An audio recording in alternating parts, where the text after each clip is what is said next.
That's what everybody Listen up. This just in. All the gossip. The Rumor Report. Gossip. With Angela Yee. It's the Rumor Report. The Breakfast Club. Okay, well, Ricky Martin is going to be appearing on Zoom before a judge in Puerto Rico today.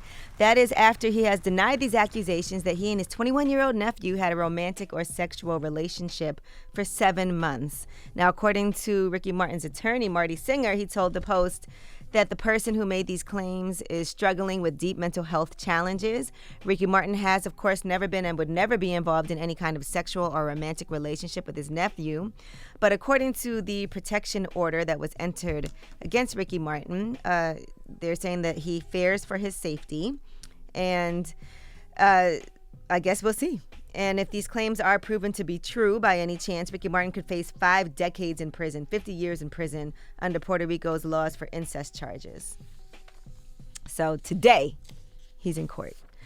All right, now let's talk about horror movies, one of my favorite topics. According to reports and according to Twitter, 50 Cent's new horror movie, Skill House, has people already really nervous, freaked out, and everything. It hasn't even been released, but according to Twitter, they said they shot a kill scene and the camera operator became so nauseated that he passed out and the camera crashed to the ground. And they said they had to stop everything for half an hour, and he is okay, but they said get ready for some crazy-ish. Now, 50 Cent also shared a message. He said, "Crazy night. One of our cameramen passed out cold for 30 minutes from the scene, couldn't take how real it was. We're elevating horror to the next level. This is going to change the rules of the game." Yeah, I don't like horror movies. I love them. I don't pay people to scare me. And it's too much real fear out here to be manufacturing it. I'm good. Yeah, I don't do scary movies. I'm going to support Fifth, but I just don't do scary movies. I cannot wait to see it now. I'll post it on Instagram. I ain't going to watch it. But I just... Now, the film is reportedly going to focus on social media and influencer culture, as well as the lengths that people are willing to go to obtain and maintain that fame. That don't sound like a horror movie. That sounds like real life. A lot of horror movies are based on real life. Huh? Based on true stories. There's a lot of horror movies that are based on true stories. No, you're right, because I know Freddie. I've seen Freddie before. I don't know if you've seen The Conjuring or The Exorcist or any of those movies, but those are real stories. Yeah, I know that. Based on real stories. All right, now, Jordan Peele, by the way, speaking of horror movies, people are saying that his new movie, Nope, is going to do really well. It's coming out tomorrow.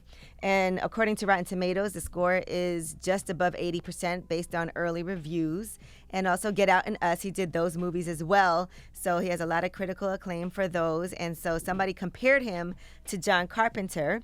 That was Adam Ellis. He said, "I know this is a hot take, but at what point did we declare Jordan Peele the best horror director of all time? Can you think of another horror director that had 3 great films, let alone 3 in a row? I can't." And Jordan Peele responded, "Sir, please put the phone down. I beg you." He said, "Sorry, I love your enthusiasm, but I will just not tolerate any John Carpenter slander." So he's not trying to be compared in that way, and he's given John Carpenter his props. He did Halloween. He did The Thing, The Fog, Christine, In the Mouth of Madness, and all of those. So, man, what about people like Wes Craven? Wes Craven was a beast. Yeah, I mean, like, these are 3 horror movies, but you know they are all movies that have done extremely well really quickly. So that's why that happened. Yeah, I don't even watch horror movies, and I know Wes Craven. You know, and John Carpenter. So that lets you know that they're the kings of that genre. But Jordan Peele's on his way. Mm-hmm.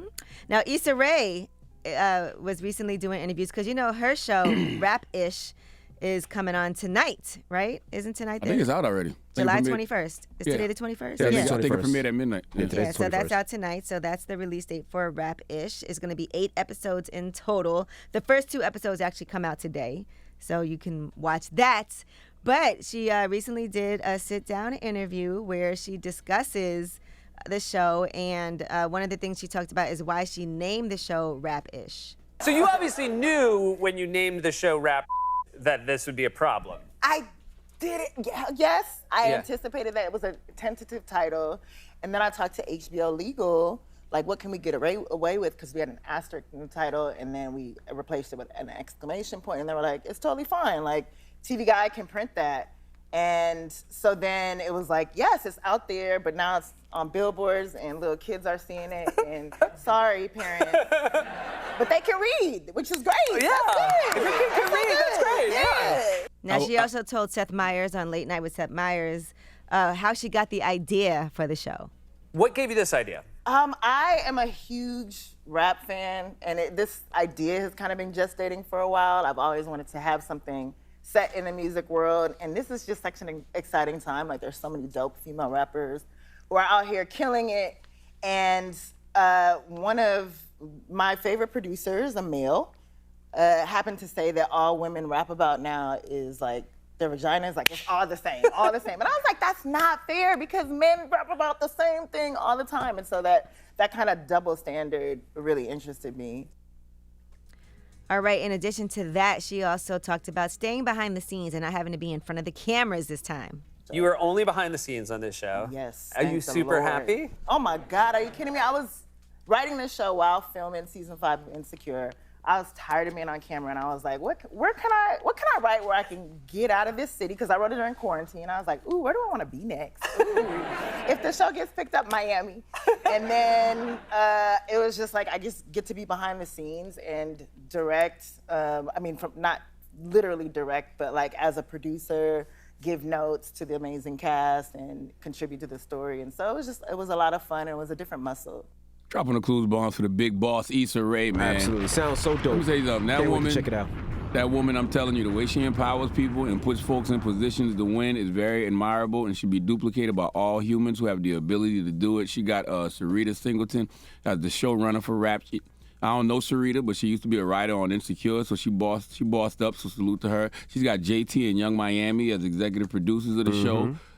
She got Kid Fury as a writer, and he's on the show. Pretty V is on the show, and it's all because Issa Rae is a mother effing boss. Drop on the clues bombs for Issa Rae again. Man. All right, well, today's the day, so make sure y'all check out Rap-ish. I'm Angela Yee, and that's your Rumor Report. All right.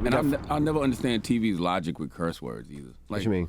Like the rap, like people curse every day, B. Like you can't hide curse words. Like it's a radio common also word. Then. It's very common though. It's a common word. Like. Yeah, but there's young kids that listen to it. They don't want to- their kids to listen to it. And the same thing with normal guess TV. what? They don't want their kids to watch shut that. down social media then. Because they're going to see all them words on social media and hear them at school Some every people day. don't let their kids be on social media. Yeah, my kids ain't on Stop. social media. But majority of kids are. No, they're not. Majority of kids. What are we talking about? My kids? You said What majority age of my are we kids? talking here? Majority of kids? Oh, Shut my up. kids. Let's go to commercial. No, I mean, because you can do what you want your kids. All right, go. All right, everybody just play Let's curses go. everywhere. The majority No, of your kids. my kids. Yes, but you know what? You do have a lot of kids, so that is Yes. majority of kids in the world. No, it's not. Majority of kids in the world are your kids. No, it's not. Majority of kids in the world are yours and Nick Cannon's and Kiki White. And Elon Musk. And Elon Musk. No, Elon ain't touching y'all. How much Elon got? Like 16. Wow. He up there. He up there. Yeah, he up there. He up I ain't there. know he Now, was with y'all. But my kids ain't on social media. Just Yeah, the mine two neither. older ones. All right. Well, front page news next. Breakfast Club. Good morning.